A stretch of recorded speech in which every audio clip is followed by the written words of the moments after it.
अस्सलाम वालेकुम, my name is Abdul Ahad from platform of excellence online. आज हमारा जो पर्पज़ है बेसिकली वो टारगेट पेपर को सॉल्व करना है। तो we will try to solve the target paper जो हमें बोर्ड की तरफ से आया है, starting from first question which is basically scope of science and technology.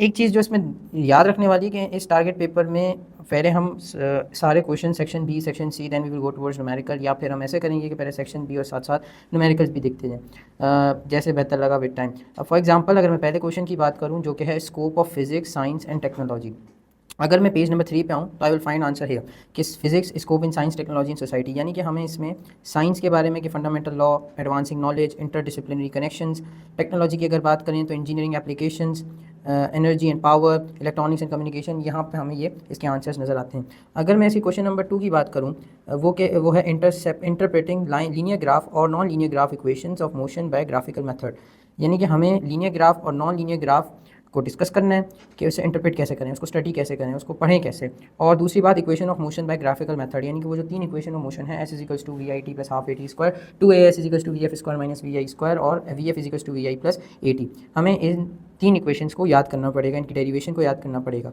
Graphical method वाली वो अगेन बुक में मौजूद है, किस जगह मौजूद है ये भी मैं भी बता देता हूँ। सबसे पहले मैं लीनियर ग्राफ और नॉन लीनियर ग्राफ की बात कर लेता हूँ। तो ये फॉर एग्जांपल इस सवाल में लीनियर ग्राफ इंटरप्रेटिंग का मतलब है कि हमें ग्राफ को जज करना सीखना चाहिए, हमें पता होना चाहिए कि लीनियर ग्राफ को सॉल्व किस तरीके से करते हैं। तो बड़ा सिंपल तरीका होता है, वी हैव टू फाइंड, अगर हम एक स्ट्रेट लाइन गिवन है तो हम बड़े आराम से वेलोसिटी और एक्सेलरेशन को कैलकुलेट कर सकते हैं by measuring the slope from the graph, यानी कि हमें इस ग्राफ को पढ़ना आना चाहिए और इसको स्टडी करना आना चाहिए कि किस तरीके से हम इससे डाटा को एक्सट्रैक्ट कर सकते हैं, डाटा को निकाल सकते हैं, रिजल्ट्स को निकाल सकते हैं। इसी के साथ नॉन लीनियर ग्राफ यहाँ पे हमारे पास मौजूद है। अगेन हमें भी इंटरप्रिटेशन पता होनी चाहिए कि ये नॉन लीनियर ग्राफ मौजूद है। ये फॉर एग्जांपल एक हमें इस तरह ग्राफ मौजूद है, हम और भी कई किस्म के नॉन लीनियर ग्राफ बना सकते हैं, इनके कर्व की डायरेक्शंस को हम चेंज कर सकते हैं। और अगेन हम इस ग्राफ से इंटरप्रेट करके स्लोप निकाल के हम अगेन यहाँ से हम इंटरप्रेट कर सकते हैं ग्राफ को, जो कि नॉन लीनियर ग्राफ है। यानी कि on page number 23 we will find the answer of linear graph in non linear graph. Now equation of motion, equation of motion के लिए हमें नेक्स्ट चैप्टर की तरफ जाना पड़ेगा। ये रही derivation of first equation of motion, page number 46। एक बात जो मैं कहना चाहूँगा वो ये कि ये डेरिवेशन हुई है ग्राफिकल मेथड से। एक गलती जो आम तौर पे हम करते हैं एज अ स्टूडेंट वो ये कि हम शुरू की एक्सप्लेनेशन को अवॉइड कर देते हैं, हम डायरेक्ट मैथमेटिकल इक्वेशंस पे आ जाते हैं। You have to avoid this, हमें मैथमेटिकल एक्सप्रेशन पर आने से पहले उसके एक्सप्लेनेशन को लाजमी डिस्कस करना है। यहाँ पे चूँकि उन्होंने इक्वेशन ऑफ मोशन लिखा हुआ है कि वी कैन नॉट इंटरप्रेट के कौन सी उठा के वो दे दें, हमें फर्स्ट इक्वेशन को भी पढ़ना पड़ेगा, सेकंड इक्वेशन को भी पढ़ना पड़ेगा और थर्ड इक्वेशन ऑफ मोशन को भी पढ़ना पड़ेगा along with its graph. Okay, so now if I move towards scalar and vector quantities, page number scalar and vector quantities. अगर अगला सवाल देखो जो कि है difference between scalar and vector quantities, addition of factors by rectangular component method. So I will again divide this question into 2 parts. सबसे पहले हम स्केलर और वेक्टर क्वांटिटीज़ को ढूंढ लेते हैं कि वो हमें कहाँ मिल रही है। तो यहाँ से हमें मिल जाएगा स्केलर क्वांटिटीज़, हमें यहाँ से मिल जाएगा वेक्टर क्वांटिटीज़। अगर हमें इसका डिफरेंस बिटवीन क्रिएट करना है तो वी हैव टू मिनिमम हमें 4 पॉइंट्स तो बनाने पड़ेंगे, और जैसे एक डेफिनेशन बन जाएगी, एग्जांपल बन सकती है इसकी, इसमें कुछ हम ये बात लिख सकते हैं कि किस तरीके से इसकी रिप्रेजेंटेशन होती है। ये सारी बातें करके हम मिनिमम हमें 4 पॉइंट बनाने की कोशिश करनी चाहिए। दूसरी बात, अगर मैं इसके क्वेश्चन नंबर 2 पे जाऊँ जो कि है addition of vector by rectangular component method, यानी कि एडिशन ऑफ वेक्टर की तरफ जाऊँ, ये हमें मिल जाएगा ये रहा addition of vector, page number 36। Addition of vector by rectangular component method, again ये पूरी डेरिवेशन हमें सॉल्व करनी है इसमें टू प्रूव डैट कि हम वेक्टर को तोड़ तो सकते हैं, साथ ही साथ उसको जोड़ भी सकते हैं। These are the main results कि resultant vector R X square plus R Y square and we an can also measure theta in the vectors which is tan inverse R Y upon R X, ये हम calculate कर सकते हैं।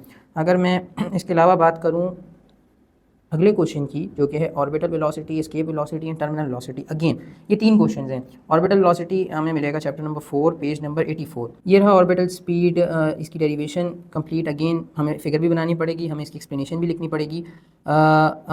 मैं इसकी solution पे नहीं जा रहा, इंपॉर्टेंट रिजल्ट्स पे जा रहा हूँ। और हमें ये चीज़ कहाँ पे मिलेगी, क्योंकि हमारा पेपर बहुत करीब है। सो देयर इज़ द, यहाँ पे हमें ऑर्बिटल स्पीड की डेरिवेशन मिलती है। एक पॉइंट जो हमें यहाँ याद रखना है कि we have to solve time period orbital velocity, यानी कि जब हम इसे याद करने बैठेंगे तो हमें ये ऑर्बिटल टाइम पीरियड वाली जो इसकी इक्वेशन है जो कि बेसिकली ऑर्बिटल स्पीड्स की से निकल के आगे हमें मिलती है, टाइम पीरियड के कंप्लीट चक्कर, एक कंप्लीट साइकिल कोई सैटेलाइट या कोई ऑब्जेक्ट किस तरह पूरा करता है, उसकी जो इक्वेशन है हमें ये भी लाजमी ड्राइव करनी है साथ साथ। बेशक यहाँ नहीं लिखी हुई लेकिन हमें इसको करना पड़ेगा। एक और बात इस चीज़ में, यहाँ पे डायमेंशंस नहीं लिखी टारगेट पेपर के अंदर, लेकिन अगेन मैं कहूँगा कि आप डायमेंशंस को भी लाजमी गो थ्रू कर लें, इंपॉर्टेंट है। 112 भी अगर हम देखें तो वहाँ पे हमें मिल जाएगा escape velocity, page number 112। 111 page number पर एस्केप वेलोसिटी की डेरिवेशन मौजूद है जिसे हमने याद करनी है। एक पॉइंट जहाँ लिखा हुआ है the value of V escapes comes out to be approximately 11.2 kilometer per second. ये वैल्यू याद रख लें फॉर MCQ परस्पेक्टिव। सो इसमें जो चीज़ याद रखने वाली है वो ये कि एस्केप वेलोसिटी हमें पता चल गई, यहाँ से हम याद कर लेंगे क्वेश्चन नंबर पेज नंबर 111 से। अब बात रहेगी टर्मिनल वेलोसिटी की। टर्मिनल वेलोसिटी आपको मिलेगा चैप्टर नंबर 7 में, पेज नंबर 144। टर्मिनल वेलोसिटी की derivation, derive an expression for terminal velocity for spherical object. Again ये पूरी डेरिवेशन हमने याद करनी है, यानी कि ये सवाल जो अभी मैंने आखिरी में डिस्कस किया, जो कि orbital velocity, escape velocity, terminal velocity. Orbital velocity will be at page number 84, terminal velocity will be at page number 144 and escape velocity is at page number 112। Drive expression of moment of inertia and moment of acceleration. Moment of inertia और moment of acceleration की derivation करनी है। Again chapter number 4 पे जाएंगे इसके लिए हम। Moment of inertia is at page number 85 and हमें इसमें उन्होंने एज सच कोई डिस्कशन नहीं की कि ड्राइव एक्सप्रेशन और moment of inertia. So moment of inertia अब जैसे ये है rotation inertia of two particles, second method छोड़ देंगे। Moment of inertia of various bodies, moment of inertia of hollow cylinder, moment of inertia of sphere. हम ये expect कर सकते हैं कि वो इसमें से कुछ भी दे सकता है। अगर हमें वो बात कर रहा है जैसे इसके बाद वो कह रहा है कि हमने मोमेंट ऑफ एक्सेलरेशन भी निकालना है। मोमेंट ऑफ एक्सेलरेशन निकालने के लिए आप आ जाएंगे यहाँ पर, यहाँ से आपको मिल जाएगा मोमेंट ऑफ इनर्शिया, ये रहा derive an relation of moment of inertia and angular acceleration. यहाँ से हम ये डेरिवेशन जो है याद कर लेंगे तो हमें मोमेंट ऑफ इनर्शिया के बारे में और मोमेंट ऑफ एक्सेलरेशन के बारे में पता चल जाएगा। Again work power energy and drive and work energy theorem, drive expression of work done against gravitational field. Work power energy यानी कि सिंपल सी बात है कि वो कह रहा है वर्क की डेफिनेशन भी याद करो, पावर की डेफिनेशन भी याद करो और एनर्जी की डेफिनेशन भी याद करो। सबकी डेफिनेशन हमें कहाँ मिल जाएगी? इस चैप्टर नंबर 5 में मिल जाएगी। हमें इस चैप्टर में वर्क की भी मिल जाएगी, हमें इस चैप्टर में पावर की भी डेफिनेशन मिल जाएगी और हमें इस चैप्टर में एनर्जी की भी डेफिनेशन मिल जाएगी। So we don't have to worry about this. यहाँ से हम डेफिनेशन याद कर लेंगे। साथ ही साथ अगर हम आगे जाएँ, लिखा हुआ drive N expression for energy theorem, यानी कि वो कह रहा है कि उस पर आने से पहले मैं एक चीज़ और दिखा देता हूँ, वो ये है मीन्स ग्रेविटेशनल फील्ड। अब अगर फॉर एग्जाम्पल सवाल की मैं बात करूँ, इसमें वर्क पावर एनर्जी की डेफिनेशन को हमने याद करना है और साथ ही साथ हमें वर्क एनर्जी थ्योरम पे मैं बाद में आता हूँ। Drive expression work done against gravitational field, यानी ग्रेविटेशनल फील्ड के अगेंस्ट जो वर्क डन होता है हमें उसको कैलकुलेट करना है। सो उसकी डेरिवेशन मौजूद है पेज नंबर 105 पे, ये है हमारे सामने। हमने इस डेरिवेशन को याद करना है। आगे जाके एक सवाल में हमें work done in gravitational field is independent of path भी प्रूव करना होगा, वो जब हम उस पर पहुँचेंगे। मेरे ख्याल से वो ये रहा, work done in gravitational field is independent of path. ये क्वेश्चन ये रहा मौजूद, work done in gravitational field is independent of path. Page number 106 पे ही इसका आंसर मौजूद है कि हम पाथ ए बी की कहते हैं, कैलकुलेट करते हैं पाथ ए सी की, बी सी की, और तब तमाम वर्क डन को कैलकुलेट करके सम अप करते हैं, से total work done is equals to 0, work done along close path is equals to 0। So now what remains, अब जाता है work energy theorem. Work energy theorem भी इसी चैप्टर में मौजूद है और वो है ये रहा work energy theorem, page number 114। Work energy theorem ये हमें याद करना पड़ेगा। अगेन इसमें फिर मैं ये इंफेसाइज करूँगा, कोई भी डेरिवेशन को अटैम्प्ट करने से पहले उसकी एक्सप्लेनेशन, और हो सके अगर फिगर मौजूद है तो उसको लाजमी बना लें। It will improve our answer and improve our explanation. Now law of conservation of linear momentum, page number 63। So now our next question is law of conservation of linear momentum. ये रहा law of conservation of linear momentum. इसको solve करने का यहाँ एक तरीके से इन्होंने सॉल्व किया हुआ है, एक तरीका और होता है जिसमें आप मोमेंटम बिफोर कोलिजन और मोमेंटम आफ्टर कोलिजन करके सॉल्व करते हो। वो था राइट, जिससे चाहे हम इसको सॉल्व कर सकते हैं, जो आपको तरीका फिजिबल लगे। ठीक है, law of conservation of linear momentum हमें मिल गया, जो कि है पेज नंबर 63 पे। अगेन अब इसके बाद अगला सवाल है Pascal's law and its application, derive Archimedes principle and explain law of floating, law of buoyancy forces. Pascal principle 123 chapter number 6। Here is a Pascal law, ये रही उसकी स्टेटमेंट पास्कल लॉ की जो हमने याद करनी है। पास्कल लॉ की स्टेटमेंट के बाद और क्या कहा गया उन्होंने, इन इट्स एप्लीकेशंस, ये रही एप्लीकेशंस पास्कल लॉ की, जिसमें हाइड्रोलिक ब्रेक सिस्टम आ गया, हाइड्रोलिक लिफ्ट, हाइड्रोलिक जैक आ गया, इनकी इक्वेशंस आ गई, यानी कि हमें ये एप्लीकेशंस याद करनी पड़ेंगी। इसमें से कोई एक दोनों में से आ सकती है, अगर शॉर्ट में वो कह रहा है तो दोनों में से कोई एक आ सकती है। दूसरी बात, पास्कल लॉ की ये मैथमेटिकल इक्वेशन हमें देखनी पड़ेगी। और इसके अलावा इस सवाल में और क्या कहा गया है, आर्चिमिडीज प्रिंसिपल बताना है, law of floating Archimedes principle, ये रहा Archimedes principle. Archimedes principle is at page number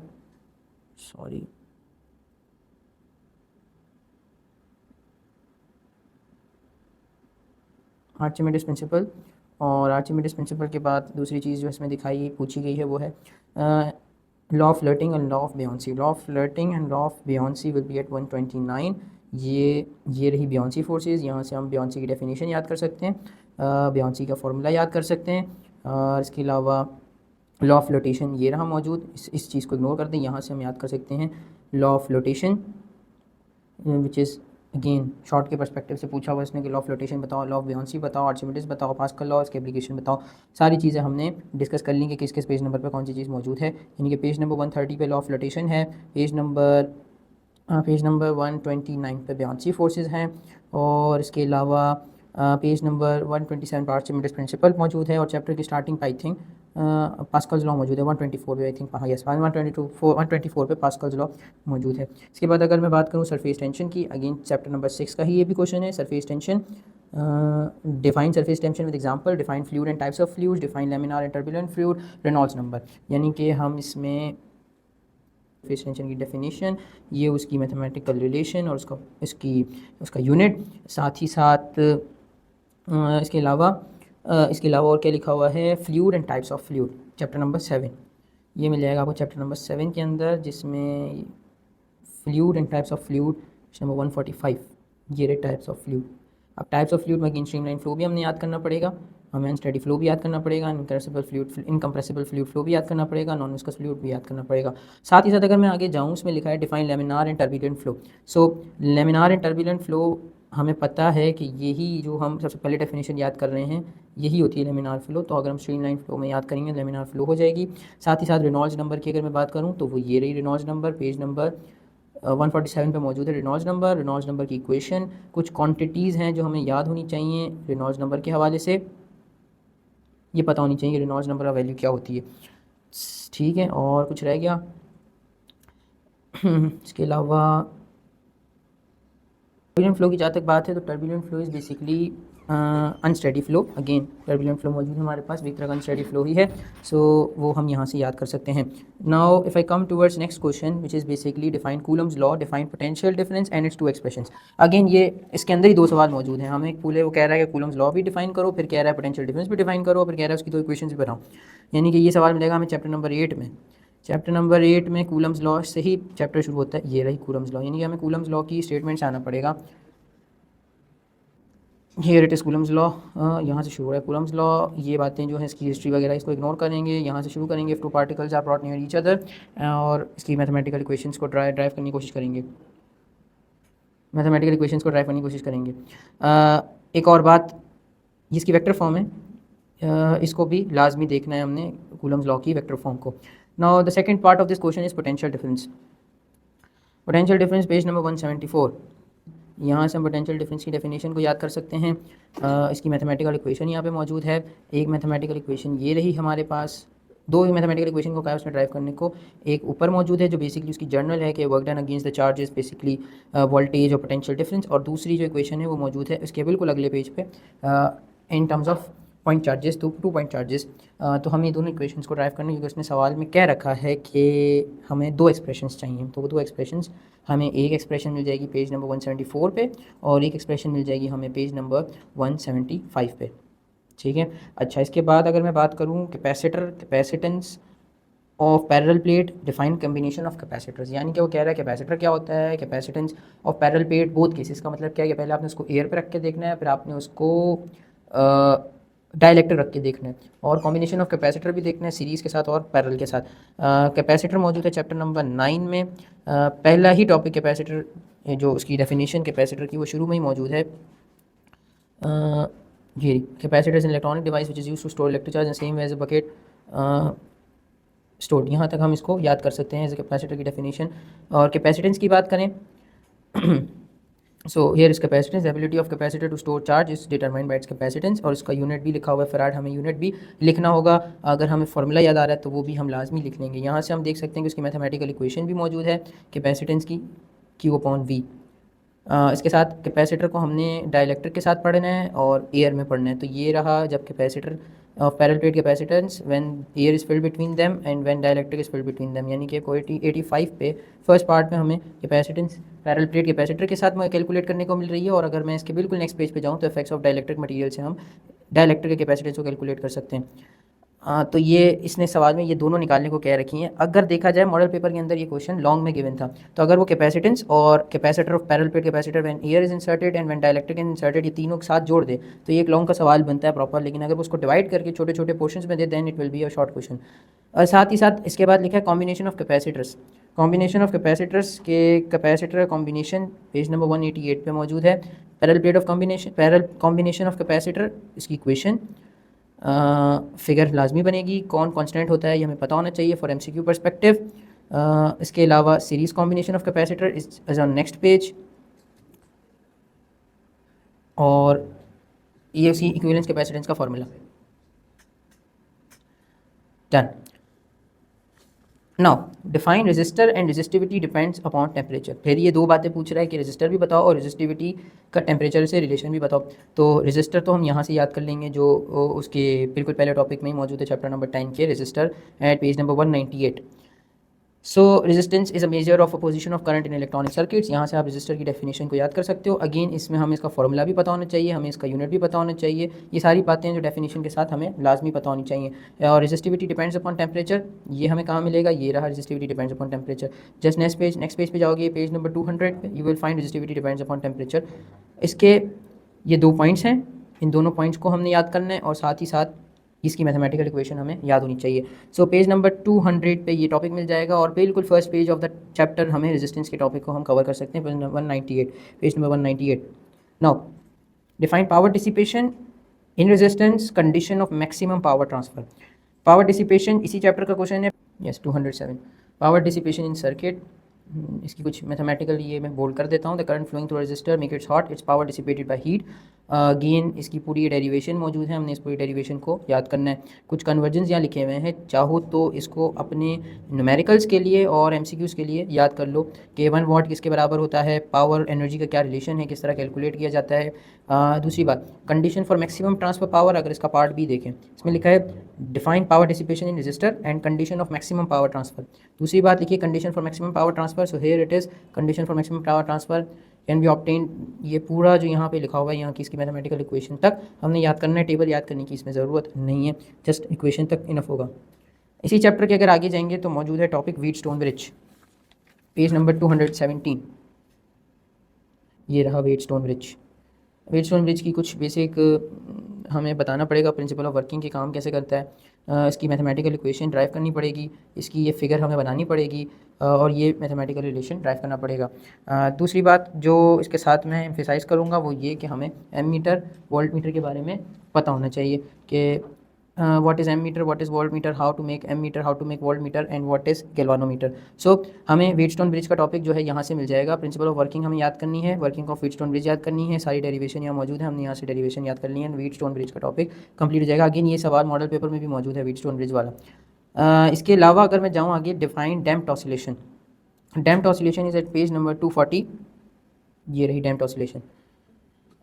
When damping forces are present, the only way to keep the amplitude of oscillation from diminishing is to displace the dissipated energy from some other source. यहाँ से याद कर सकते हैं, या चाहें तो आपके पास अगर कोई और डेफिनेशन लिखी हुई हो डैम्प्ड ऑसिलेशन की, वहाँ से हम इसको याद कर सकते हैं। दूसरी बात इसमें इसके अलावा आगे लिखा हुआ है डिफाइन डैम्प्ड ऑसिलेशन के बाद Newton's formula of speed of sound.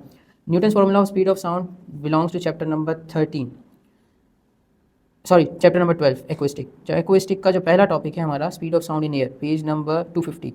Page number 250 पे speed of sound in air मौजूद है। हमें इसकी प्रॉपर डेरिवेशन को याद करना पड़ेगा जो कि अगले पेज तक जाती है, यहाँ तक कैलकुलेटेड वैल्यू तक। चाहो तो नीचे इसकी इंग्लिश भी लिखी हुई है कि ये इसमें क्या एरर था, क्या मिस्टेक थी, वो भी ऐड कर सकते हो। But if you stop at 28,003 पर ला के रोक देते हो सेंटीमीटर पर सेकंड पे, इट विल बी इनफ। सो इस सवाल में अगर देखा जाए तो डैम्प्ड ऑसिलेशन का और स्पीड ऑफ साउंड का कोई लिंक नहीं बनता, लेकिन डैम्प्ड ऑसिलेशन के साथ वो लाजमी तौर पे कुछ और पूछ सकता है, लेकिन इस टारगेट पेपर पर उसने नहीं पूछा। उसने डैम्प्ड ऑसिलेशन के बाद सीधा Newton's formula of speed of sound पूछ रखा है। सो जो हमें मिल जाएगा पेज नंबर 250 पे। अगर मैं बात करूँ वेव फ्रंट्स की, वेव फ्रंट्स हमें मिलेंगे पेज नंबर 282 पे। ये रहे वेव फ्रंट्स, ये रहे वेव फ्रंट्स की डेफिनेशन।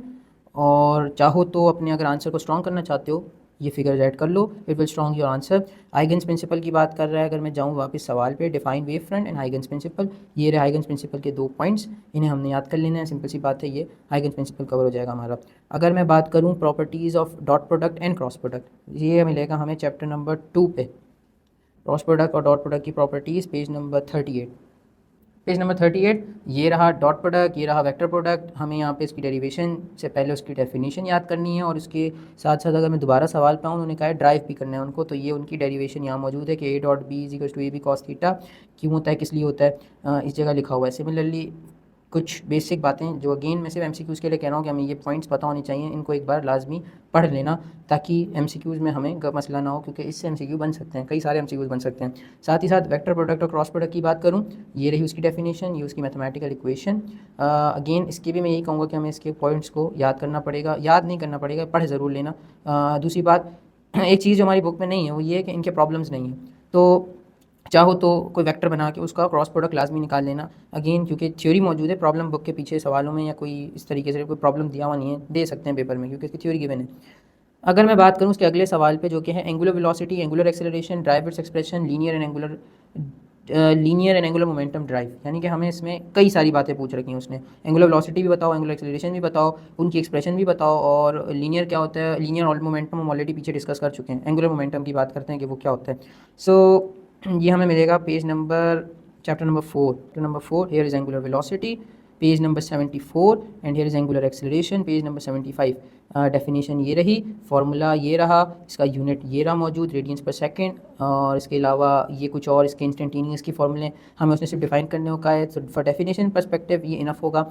और इसने हमें एक्सप्रेशन बनाने को भी कहा है, तो एक्सप्रेशन हमारे पास मौजूद है, और मैं मजीद भी कुछ बताता हूँ कि वो क्या पूछ सकते हैं। जिन एक्सप्रेशन पे वो ज़्यादा एम्फेसाइज करना चाहेगा वो ये relation between linear and angular quantities. हमें v equal to R omega बनाना आना चाहिए, हमें a equal to R alpha का फॉर्मूला बनाना आना चाहिए। इसके अलावा इसने कहा है लीनियर मोमेंटम और एंगुलर मोमेंटम को ड्राइव करो, तो लीनियर मोमेंटम तो हम ऑलरेडी ऊपर देख चुके हैं, law of conservation of linear momentum. अब मैं आता हूँ law of conservation of angular momentum पे। Law of conservation of angular momentum is ये रहा, is at page number 89। Page number 89 law of conservation of momentum की ये रही 2 लाइन में स्टेटमेंट। यहाँ कंसीडर से इसकी एक्सप्लेनेशन शुरू होती है। Consider a particle moving in uniform circular motion due to a force acting on the particle that is centripetal force required to deflect the particle to keep its in a circular path.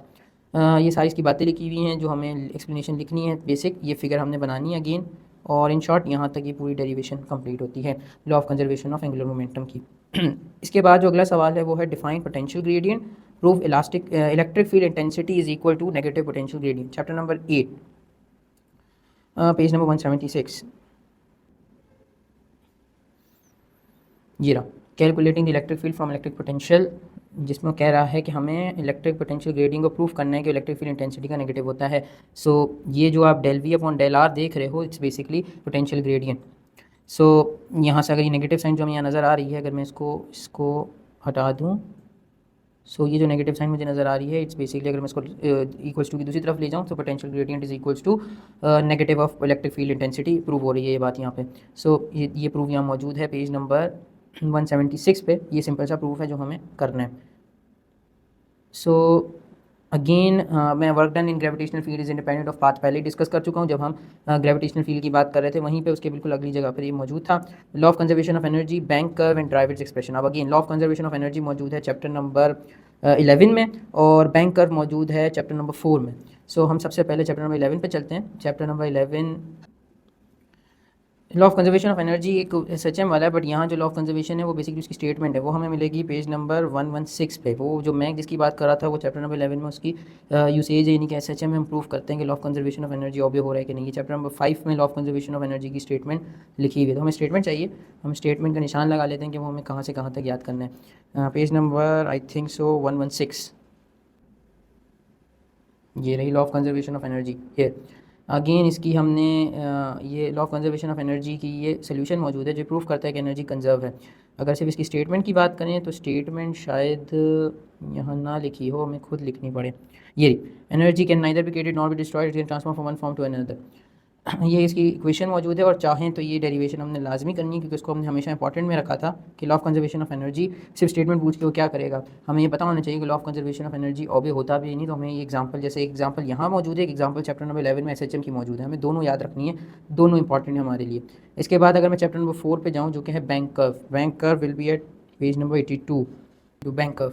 Here is bank curve. Bank curve की ये derivation है जो हमें लाजमी याद करनी है, ये इसकी मैथमेटिकल रिलेशन है जो हमने याद करना है।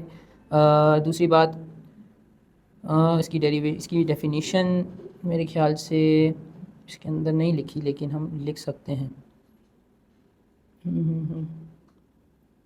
जैसे देख सकते हैं, in ideal bank curve that angle theta such that you can assign the curve at certain speed without the support of friction between the tyres in the road, we will derive an expression for theta for an ideal bank curve. For an ideal bank curve फिर again हम यहाँ से derivation को शुरू कर सकते हैं। So there is the topic of bank curve at page number 82। ठीक है, similarly interference of light with 3 condition, ये हमें मिलेगा interference of light chapter number 13 page number 282, sorry 282 नहीं 283। कंडीशन ऑफ इंटरफेरेंस ये 1 2 3 4 5, ये 5 कंडीशंस जो हमें याद करनी है। यहाँ लिखा है interference of light with 3 conditions. Interference of light with 3 conditions यानी कि हमें इसमें से कोई 3 कंडीशन बतानी है। Electric flux and drive net electric flux is equals to, ये मिलेगा हमें चैप्टर नंबर 8 में, आई थिंक सो। और अगर मैं ठीक हूँ तो पेज नंबर 172 पे हमें इसका आंसर मिल जाना चाहिए। सो इलेक्ट्रिक फ्लक्स की डेफिनेशन याद करनी है। ये रहा इलेक्ट्रिक फ्लक्स का topic, which is only perpendicular to the surface. The total number of lines penetrating, ये definition, the total number of lines penetrating the surface is proportional to the dot product of E. Therefore the dot product of electric field vector is the electric flux denoted by psi E। ये इसका formula, ये इसका SI unit. ये इसके अलावा हमें जो बातें पता होनी चाहिए कि कब फ्लक्स मैक्सिमम होता है, कब फ्लक्स मिनिमम होता है, ये मैंने इसको बॉक्स में बंद कर दिया है, कब फ्लक्स नेगेटिव होता है, ये सारी बातें हमने पढ़नी है साथ साथ। ये मौजूद है पेज नंबर 172 पे। अगर मैं इसके पार्ट बी पे जाऊँ जो कि है derive net electric flux is equals to charge enclose in a surface. So ये रहा electric flux through a surface enclosing a charge. So Gauss's law जिसको कहते हैं, चाहे गॉसेस लॉ कहें या electric flux through a surface enclosing a charge कहें, बात एक ही है।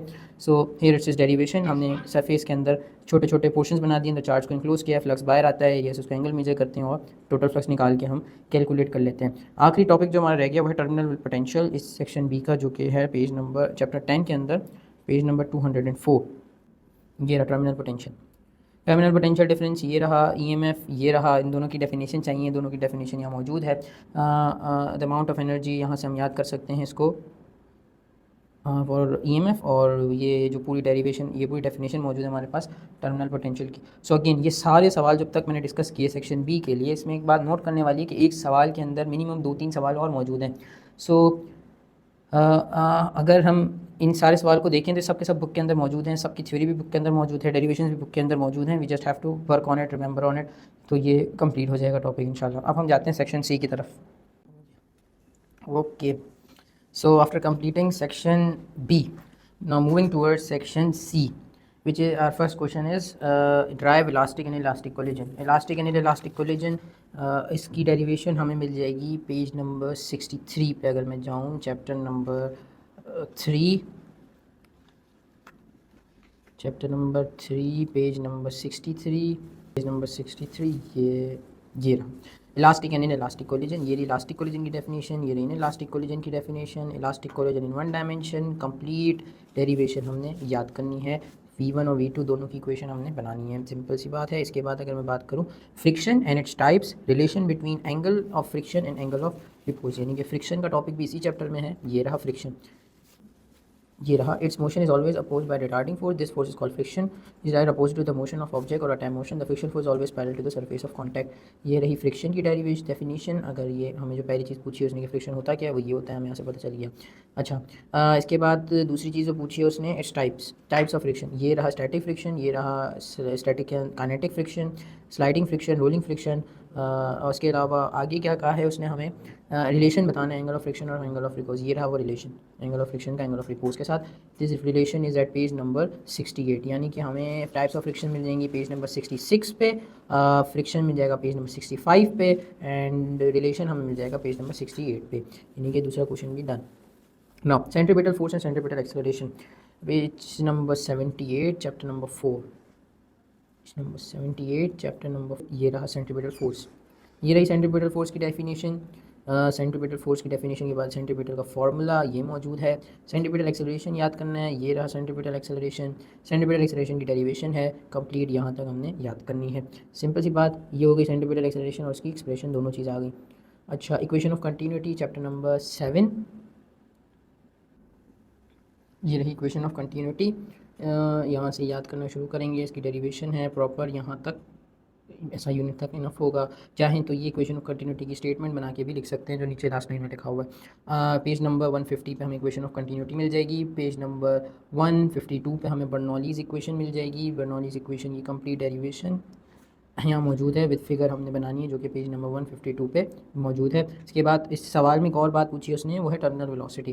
टर्मिनल वेलोसिटी मैं ऑलरेडी पहले भी डिस्कस कर चुका हूँ और वो है page number page number 144। Terminal velocity की डेरिवेशन जो है यहाँ पर मौजूद है। यहाँ से हम डेरिवेशन याद कर सकते हैं। अच्छा, इसके बाद अगला सवाल है इलेक्ट्रिक डाइपोल क्या होता है, electric field at point due to two charges. Chapter number 8 page number 170। ये रही इलेक्ट्रिक डाइपोल। बेसिकली ये रहा इलेक्ट्रिक डाइपोल। यहाँ से हम इलेक्ट्रिक डाइपोल की डेफिनेशन याद कर सकते हैं। ये उसका मैथमेटिकल फार्मूला ये रहा, it is defined as the product of charge and magnitude and distance between the charges. ये रही उसकी इक्वेशन। इसके अलावा electric dipole between 2 point charges जो उसका पार्ट 2 है, उसकी डेरिवेशन ये है।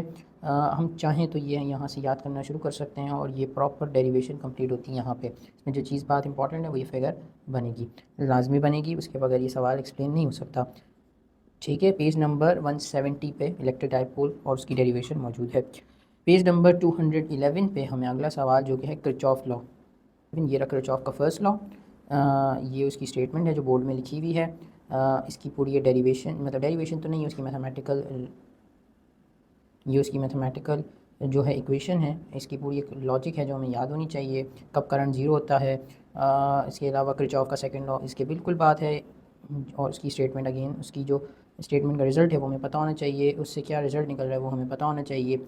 सो इन शॉर्ट पेज नंबर 211 पे हमें किरचॉफ का फर्स्ट और सेकंड लॉ और उसकी एक्सप्लेनेशन दोनों मिल जाएंगी। Simple harmonic motion and it's condition and expression, derive expression, particle moving in a circular path, यानी कि chapter number 11 motion of a particle along circular path. यह हो गया motion of particle along circular path. इसकी पूरी derivation है, यानी कि पहले velocity of projection, acceleration of projection है, ये सारी चीज़ें हमने निकालनी है इसकी बारी बारी करके। इंस्टेंटेनियस डिस्प्लेसमेंट है, ये कैलकुलेट करना है, सब का सब लॉन्ग का सवाल है। दूसरी साथ इसके कुछ और भी उसने पूछा है, वो है एसएचएम की डेरिवेशन डेफिनेशन जो है वो हमें ऊपर मिल जाएगी। इस पे आने से पहले एक बात जो इंपॉर्टेंट है वो ये कि सर्कुलर मोशन वाली जो डेरिवेशन है ये पेज नंबर 229 पर मौजूद है। इसके अलावा एसएचएम की जो हमें डेफिनेशन चाहिए वो हम यहाँ से याद कर सकते हैं। Simple harmonic motion produce under the action of restoring, ये सिंपल हार्मोनिक मोशन। मैं कहूँगा कि हम उसकी ये नेसेसरी कंडीशंस को भी याद कर लें, बेशक इसमें नहीं लिखी लेकिन सेफ साइड इसे लाजमी याद कर लेना। सिंपल हार्मोनिक मोशन हो गया। Now inter conversion of kinetic and potential energy during SHM, यानी काइनेटिक एनर्जी और पोटेंशियल एनर्जी का इंटर कन्वर्जन ड्यूरिंग एसएचएम। तो ये रहा inter conversion of kinetic energy potential energy during SHM, page number 237। Kinetic energy निकालनी है, potential energy निकालनी है। अगेन मैं कहूँगा कि आप इस ग्राफ को लाजमी गो थ्रू करें और ये हमने पूरी पोटेंशियल एनर्जी को यहाँ ला के सम अप कर दिया। यानी कि इस सवाल को अगर हम गौर करें तो स्टार्ट होता है पेज नंबर 237 पे और अगेन हम सारी चीज़ें ड्राइव करते हुए पेज नंबर 239 तक इसको कवर करते हैं।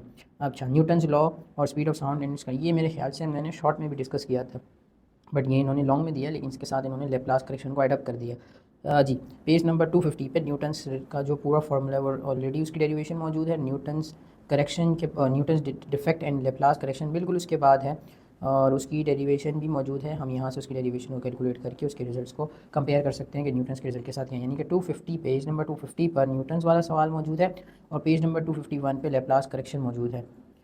अच्छा, स्टेशनरी वेव और ऑफ अ स्ट्रेच स्ट्रिंग, यानी कि स्टेशनरी वेव और stretch string, stationary wave stretch stationary waves loops, yes ये nodes anti nodes stationary waves, ये स्टेशनरी वेव का टॉपिक। हमारे लिए जो इंपॉर्टेंट है, हमें जो कहा गया है कि हमें 1 लूप 2 लूप 3 लूप और n लूप के लिए डिस्कस करना है। सो जैसे फॉर एग्जांपल ये इन्होंने फर्स्ट लूप के लिए सॉल्व किया हुआ है, ये रहा फिगर अगेन सबके साथ बनेगी, एक्सप्लेनेशन सबके साथ लगेगी। सेकंड लूप ये रहा, थर्ड लूप ये रहा और n लूप मेरे ख्याल से ये रहा n लूप। यानी कि basically first loop, second loop, third loop और n लूप तीनों मौजूद हैं बुक में। We just have to remember, हमने याद करना है। और ये मौजूद है पेज नंबर 260 पे, यानी कि 260 पे हमें अपने स्टेशनरी वेव वाला क्वेश्चन और उसका आंसर मिल जाता है। हमने स्टेशनरी वेव का सवाल इस चैप्टर में देखा। उसके बाद अगला क्वेश्चन है describe Doppler effect and its all cases. Define projectile motion and derive various expressions, यानी कि हमें इसमें एक सवाल डॉपलर इफेक्ट का दिया हुआ है, एक सवाल प्रोजेक्टाइल मोशन का दिया हुआ है। Moving towards the observer at rest, source is moving away from the observer at rest, observer is moving towards, observer is moving away, motion of both source and observer, यानी कि total 6 cases बनते हैं और ये 6 के 6 cases हमने याद करने हैं। रही बात प्रोजेक्टाइल मोशन की, तो प्रोजेक्टाइल मोशन के लिए हमें जाना पड़ेगा चैप्टर नंबर 2 पे। ये रहा प्रोजेक्टाइल मोशन। प्रोजेक्टाइल मोशन हमें मिलेगा पेज नंबर 49 पे। तो projectile motion is basically a 2 dimensional motion. ये रहा है, is a 2 dimensional motion. Motion of an object, उसकी कुछ कंडीशन है, कुछ अजम्पशन है। इसके बाद हमने उसकी डेरिवेशन की, यानी कि time taken to reach maximum height, total time, maximum height, range, ये हमें सब कैलकुलेट करना पड़ेगा। मैक्सिमम रेंज हमें पता होनी चाहिए कब मिलती है, जो कि होती है 45 डिग्री। तो ये बातें हमें MCQs के लिए भी, और ये लॉन्ग में पूछ भी सकता है इससे डायरेक्टली वो निकाल के इससे।